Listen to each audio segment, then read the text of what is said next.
Hello and welcome to the Discover History YouTube channel, and today we've had a request. We keep getting lots of requests and keep sending them in.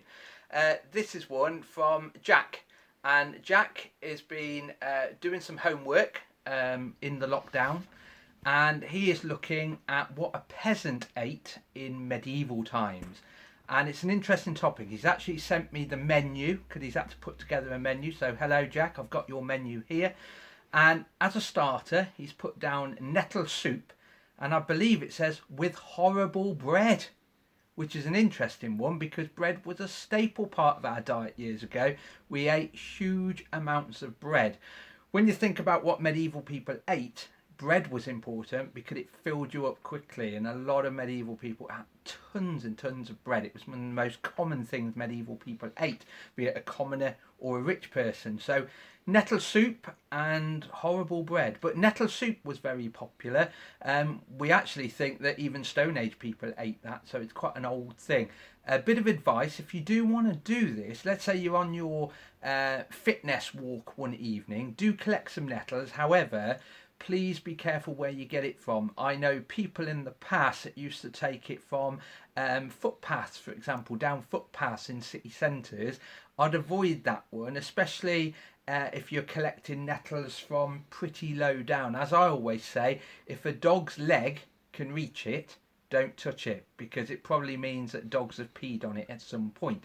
You also have to be careful in case anyone's sprayed any insecticide as well. But if you know of a wood that you do a daily fitness walk around or something like that, whilst remaining socially distant from people, do collect some nice nettles, and then all you need to do is boil it up, maybe chop some onion, that sort of thing in it, and it makes quite a nice soup. And we've been having that for years. It's a good one for a medieval peasant, nettle soup. You have for your main pork pottage with carrots and oats. Well, that's quite a good one. Pork was often referred to as the food of the common man years ago.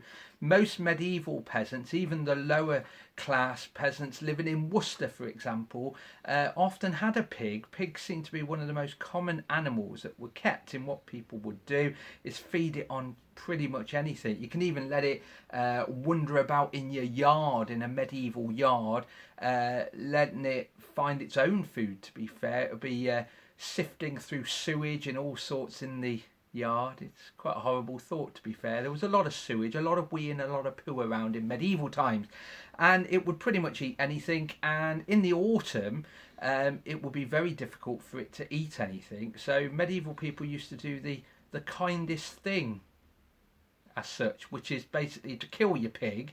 And when you are reliant on vegetables and fruit, as medieval peasants were, that pig will keep you alive as well in the winter months. So pork was around.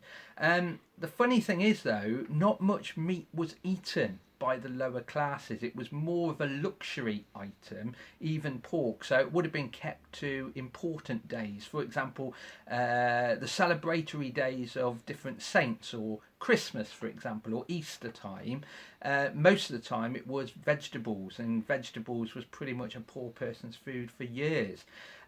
It's interesting to note that you've got carrots on there. Interesting fact, we see carrots all the time today, and they're usually like that one. They're orange in colour. At the time, in the Middle Ages, they were not orange. Most of them were actually white. You could even get purple carrots years ago. We've bred them. We've altered them and adjusted them to be orange, and that comes along later in history. So if you are doing a proper medieval main dish, being pork pottage with carrots and oats, try and get, and you can get them in some supermarkets, white or purple carrots. They are around, so look out for them. And then you have a dessert, and you have baked apple, which is a good one. Apples were around. People ate a lot of fruit and vegetables that they could basically go out and get. Now, you've got your meal down in three sections. So you've got a starter and a main and a dessert. It's interesting because rich people generally did that, and rich people could have a huge banquet or a feast, and it could go on for 26 courses, for example. Most poor people just ate one meal, not a starter or a main. It's also interesting to note as well is they were never called courses as such in the Middle Ages. They were usually referred to as removes because food was brought in on large platters and then they were removed, so 26 removes for example. It's also interesting that you've got fruit or a sweet dish at the end. Medieval people mixed that up. If you ever hear me talk about medieval mince pies for example, it was fruit and savouries and sweets together. They never really saw sweets being used at the end of a meal.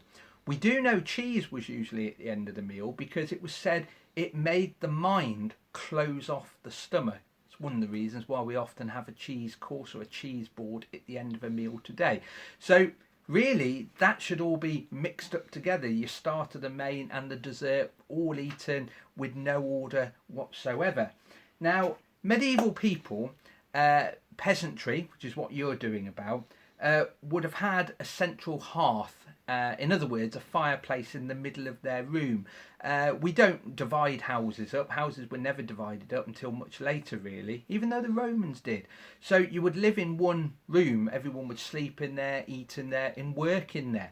And the central fireplace, the hearth, was a very important thing. It was very much like a television or a radio is today. It was the focal point of the family home.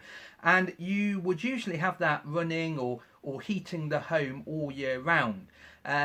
We would light those using a flint and a steel or a flint and striker. And the idea is you hit the two together to light your fire. So I will demonstrate it, hopefully in the safe environment of my home. We'll give it a go. You might just see the sparks on it. There we go. And what you have to remember is under your thumb here you would have the things that light easily, so that will be placed under your thumb and it only takes one spark to land on that and then you move it down to the fire.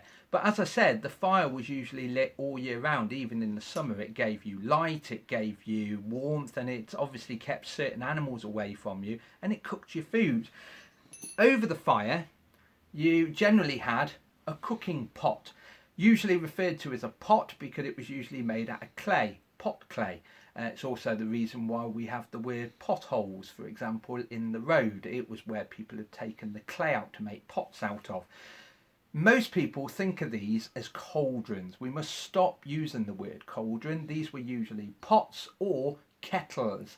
Kettles was a common name because they were usually used for boiling.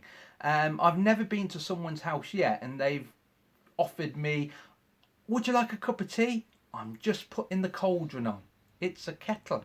We still use the word today.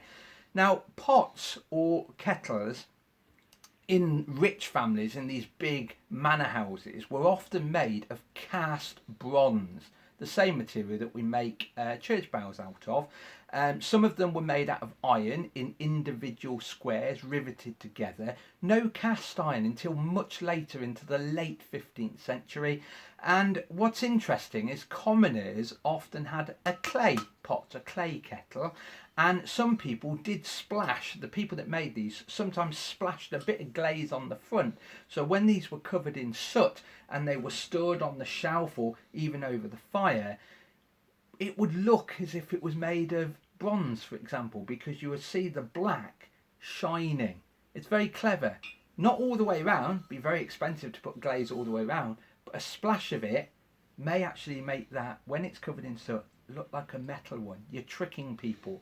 So this is our pot. It would be boiling over the fire, and if you're making any of those things that you mentioned, for example a pottage, you throw everything into the water that you would have collected from the nearest source, maybe a well, but generally wherever you can get it, and it would have been boiled up. If you were roasting anything, if you're doing meat the proper way, roasting it, it would probably be on a spit or a stick over the fire in a poor person's house. We often say today, roast Sunday dinner, which is a bit of a lie really. We're baking our meats in the oven. We're not roasting it the proper way. When it came to eating, what are you eating off as a peasant? Well, peasants can't afford the pewter or the gold and silver platters, so you would use wood. A wooden plate, a wooden bowl to eat from.